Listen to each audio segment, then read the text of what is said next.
ètò Yorùbá dùn. Ẹ káàbọ̀ padà sórí ètò Yorùbá dùn lédè níbi tí a ti ń dára wa lẹ́kọ̀ọ́ pẹ̀lú èdè Yorùbá. Ohun tí a ó máa gbéyẹ̀wò lórí ètò ní òwúrọ̀ yìí ni ìyàtọ̀ tó wà láàrin omi òkun àti omi ọ̀sà. Irú omi wo ni à ń pè ní omi òkun? Irú omi wo ni à ń pè ní omi ọ̀sà? Omi òkun jẹ́ omi kan tí olóyìnbó ń pè ní sea. Omi ọ̀sà jẹ́ omi tí olóyìnbó ń pè ní lagoon. Omi òkun alágbálúgbú òun ni olóyìnbó ń pè ní ocean.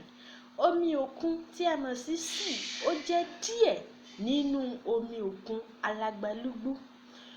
Omi òkun ó jẹ́ omi kan tí ó máa ń ru. Omi ọ̀sà kì í ru. Omi òkun jẹ́ omi tí ó máa ń súnmọ́ iyẹ̀pẹ̀ tàbí àwọn òkúta wẹ́wẹ̀wẹ́ tí olóyìnbó ń pè ní marbles. Omi òkun jẹ́ omi kan tí ó máa ń ní iyọ̀ púpọ̀ ju omi ọ̀sà lọ nítorí wípé àwọn odò kéékèèké tí a mọ̀ sí rivers àwọn ni wọ́n kó iyọ̀ sínú. Ṣùgbọ́n ní àti ìgbèrí ibi tí omi odò bá ti ń ṣàn bọ̀, iyọ̀ inú wọ́n máa sàn lọ sínú omi òkun. Bí àwọn odò yìí tí a mọ̀ sí rivers tí wọ́n bá ń yà káàkiri tí wọ́n lọ ń tẹ̀dó sí ibòmíì, iyọ̀ inú wọn ò kí ń tẹ̀lé wọn. Iyọ̀ máa ń darí lọ sí inú omi òkun. Ló ṣe jẹ́ pé tí a bá rí odò kékeré níbì kan, kò kí ń sábà ní iyọ̀ nítorí pé gbogbo iyọ̀ inú rẹ̀ ti dojú kọ omi òkun.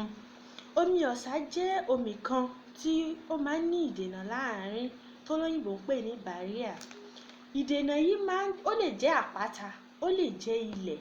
Ó máa ń jẹ́ ilẹ̀ kan tí ó máa ń wà solid, tí ó máa ń nípọn tó jẹ́ wípé àwọn èèyàn míì láǹfààní àti kọ́lé sí orí ẹ̀. Ló ṣe jẹ́ wípé ní àwọn ibòmíì ní àgbáyé a lè rí ìlú tó máa dá dúró tó dẹ̀ jẹ́ wípé àárín omi ni wọ́n wà. Omi tí ó wà ní àyíká wọn yìí ni omi tí à ń pè ní ọ̀sà tí a mọ̀ sí lagoon. Omi ọ̀sà ó lè wà ní àárín méjì àpáta. Ó máa ń wà láàárín méjì àpáta. Omi òkun a lè wẹ̀ nínú ẹ̀. Omi òkun dùn láti wẹ̀ nínú ẹ̀ ju omi ọ̀sà lọ nítorí pé ẹni tí ó bá mọ bí waves omi ṣe ń bọ̀, ó máa survive láti wẹ̀ nínú omi òkun. Ṣùgbọ́n omi ọ̀sà nítorí wípé ó dákẹ́ rọ́rọ́, èèyàn kì í mọ ìgbà tí bó ṣe ń sáré, èèyàn ò lè calculate ẹ̀ torí ẹ̀ ló ṣe léwu díẹ̀ láti wẹ̀ nínú ẹ̀. Ṣùgbọ́n èyí kò túmọ̀ sí wípé àwọn èèyàn kò lè wẹ̀ tàbí kí wọ́n gbafẹ́ nínú ẹ̀. Èyí ni fún tòní. A ó ní ìpàdé ayọ̀ lọ́sẹ̀ tó ń bọ̀.